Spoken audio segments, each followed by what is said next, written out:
Welcome to, oh my God. Yeah, baby, let's go. That's what I'm talking about. So how private is a private listing if a firm has 350,000 agents that have access to it? Who am I working for? What brand am I? What's going to happen in the future? Welcome back to the Exclusive Mindset. I'm Ashley Holland with Holland PR, and I'm here today with Nick Malinosky, and co-founder of the #1 real estate team in the state of Florida.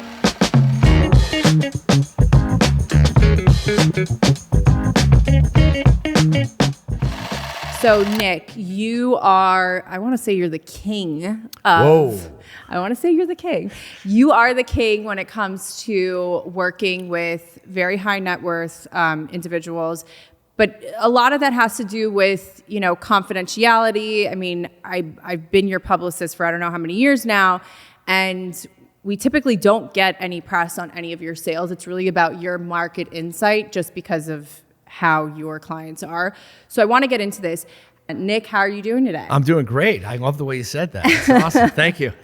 So we're going to kick things off today with the Real Scoop. The Real Scoop is going to be our segment where we break news on real estate shakeups. And today we want to start off with what everyone's talking about, which is the Compass Anywhere merger. So Nick, let's get into it. What are your thoughts on this? Look, it's, for a company like Compass, I think they're probably very excited about it. I mean, they've picked up, with that merger, a lot of major companies. I think for Compass, it's a great thing. As far as I'm concerned, I've worked at large companies before. It's just not my style, whether it's for someone or not, that's their choice. But I like those more boutique firms. So I think, we'll see whether it goes through. I think right now it's a little confusing for the market just because, obviously we both have a lot of friends at these companies that just got acquired or were in the announcement. But we'll have to see. I know there's a lot of confusion at the moment. So, Right. When you acquire so many companies, it's like, okay, well, who am I working for? What brand am I? What's going to happen in the future? And there's a lot of really great agents at these companies. So I think there's a big question mark out there. We'll see what time brings. But it seems just like a big firm now. I think there's something like 350,000 agents. It just seems like a big firm. Yeah, and some people are saying that this may pose a few challenges in the market. What are some of those challenges that you think would obviously come to light once the merger is complete? I think the main thing that an agent, a seller, buyer, whoever doesn't want to have to deal with or even have to question is sort of the uncertainty. So it's, who's representing me? What does this mean for me? How does this benefit me? A seller always wants to know how things benefit them. I think buyers are fine because you're going to work with your agent, but primarily sellers, they're going to want to know what company am I really with and what services, are they providing and so forth. So I think the main thing will be growing pains, just like anything else, which is the uncertainty and, what company am I with for the moment? Yeah, and you talk about this a lot, and I think one of the questions that came up for me is how will agents be able to differentiate themselves now being under this massive conglomerate? So what would be your advice in this situation where agents need to differentiate themselves?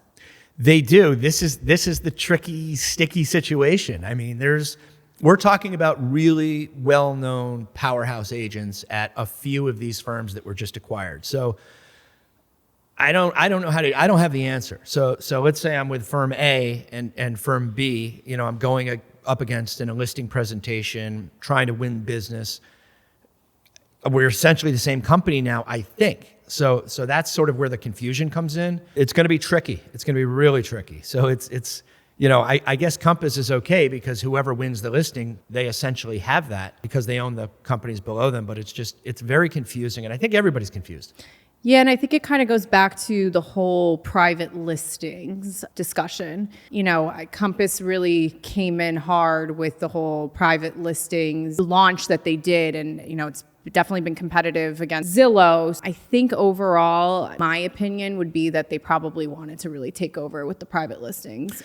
It sounds like that. I go back to this private listings. I mean, I've had private listings for 20 years. Some are great, some nothing, some nothing happens to them. I mean, it's not like you can just take every listing private and be successful. I mean, there's only so many properties that sell.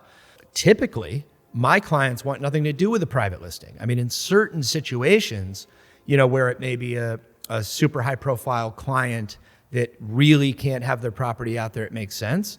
But my clients want the most money. They want the most eyeballs. And we've always sort of had that with the MLS, Zillow, email, Instagram, social media. I understand why a private listing would be good. Yeah. Maybe kept internally, but I also don't think it's in the best interest for the seller. In certain situations where they're okay with that. I have some people in the commercial side of things that, you can bring them a deal for a shopping center they have, and they would never accept it. They said, we're putting this out to the open market first before we take an off-market offer. Yeah, it's going to be interesting to see what happens once this merger is complete. I mean, there's no denying it. Compass has definitely shaken things up in the industry, and they're doing a lot. So Let's see what happens.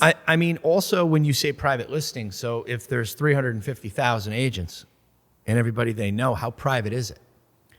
So I think that's where the confusion comes in. And like I said, I'm not, no negativity at all. What's really going on?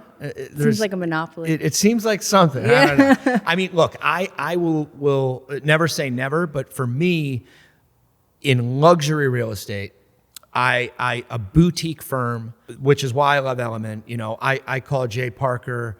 If I call, they pick up the phone. So I feel like the important thing to me is what's important to my clients, and that's having the ability to make really quick decisions, get somebody on the phone when you need them.